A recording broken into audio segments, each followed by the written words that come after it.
নিজের হাতে থাকা মোবাইল দিয়ে ঘরে বসেই 2026 সালের নতুন নিয়মে কিভাবে একটা নগদ অ্যাকাউন্ট খুলবেন সেই প্রসেসটি দেখাবো আজকের ভিডিওতে। নগদ অ্যাকাউন্ট খোলার জন্য আমাদেরকে নগদের অ্যাপ্লিকেশন ডাউনলোড করতে হবে। এজন্য আপনি চলে যাবেন প্লে স্টোরে গিয়ে সার্চ করবেন নগদ লিখে। যখন নগদের অ্যাপ্লিকেশন আসবে সেটা ডাউনলোড করে ইনস্টল করে নেবেন। এরপর অ্যাপ্লিকেশনটি ওপেন করবেন। ওপেন করলে আপনাদের কাছে পারমিশন চাবে, আপনারা পারমিশন দিয়ে দিবেন। এরপর আপনাদের সামনে এরকম একটা অপশন আসবে, এখান থেকে দেখবেন যে নতুন অ্যাকাউন্ট খুলুন, এটার উপর একটা ট্যাপ দিবেন।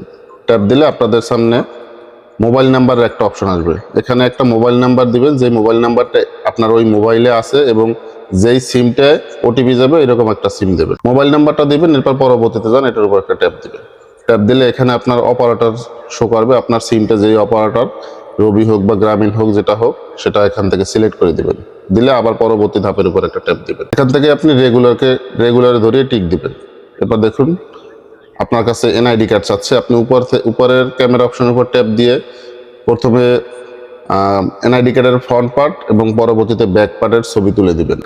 প্রত্যেকটা ক্যামেরায় চাপ দেওয়ার সাথে সাথে আপনার কাছে পারমিশন চাবে। পারমিশন চাওয়ার পর পারমিশন দিলে আপনি এভাবে এনআইডি কার্ডের ফ্রন্ট সাইড এবং ব্যাক সাইডের ছবি তুলে দিবেন। এরপর একটু ওয়েট করলে দেখবেন যে আপনার কাছে সব তথ্য এসে গেছে, অর্থাৎ আপনি যে এনআইডি কার্ডটা এখানে দিয়েছেন সেই এনআইডি কার্ডের সব তথ্য এখানে এসে গেছে। এখান থেকে আপনি সবকিছু দেখে নেবেন। এখানে লিঙ্গ এবং অন্য যে তথ্যগুলো আছে, পেশা, এগুলো আপনি ধরিয়ে দিবেন। ধরিয়ে দেওয়ার পরে নিচ থেকে দেখুন আবার আছে পরবর্তী, আপনি সেই পরবর্তীর উপর আবার একটা ট্যাপ দিবেন।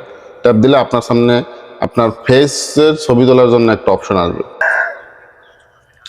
মাথাটা একটু ডানে বামে ঘুরিয়ে সেলফি তুলে আপনি এখানে ছবি তুলে দিবেন। অবশ্যই এনআইডি কার্ডটা যার থাকবে ছবিটা কিন্তু তারই দিতে হবে।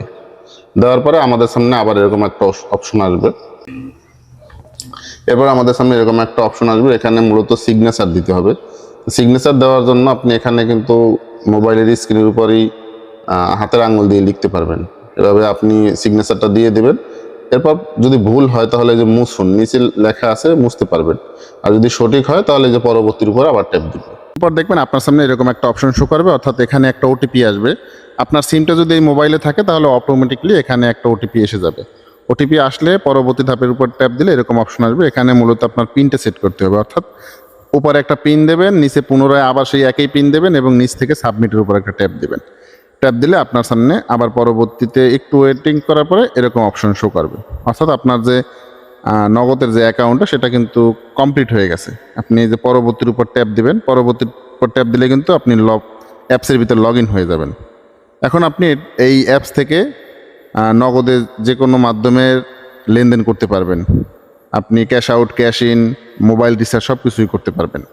একটা নগদ অ্যাকাউন্ট কিভাবে করতে হয় একেবারে সংক্ষেপে আপনাদেরকে দেখিয়ে দিয়েছি। আশা করি আপনারা একটু ট্রাই করলেই পারবেন। প্রথমে প্লে স্টোর থেকে অ্যাপ্লিকেশনটি ডাউনলোড করবেন, তারপর চেষ্টা করলেই দেখবেন যে খুব সহজেই আপনারা ঘরে বসেই একটা নগদ অ্যাকাউন্ট করতে পারছেন। আশা করি ভিডিওটি দেখে অবশ্যই উপকৃত হয়েছেন। যদি ভিডিওটি দেখে উপকৃত হয়ে থাকেন তাহলে ভিডিওতে একটি লাইক দিয়ে দিবেন। আর পরবর্তীতে এই ধরনের আরও ভিডিও পেতে অবশ্যই চ্যানেলটি সাবস্ক্রাইব করে পাশে থাকা বেল আইকন অন করে দিবেন। দেখা হবে আবার পরবর্তী কোনো ভিডিও নিয়ে। সে পর্যন্ত ভালো থাকবেন, সুস্থ থাকবেন। আল্লাহ হাফেজ।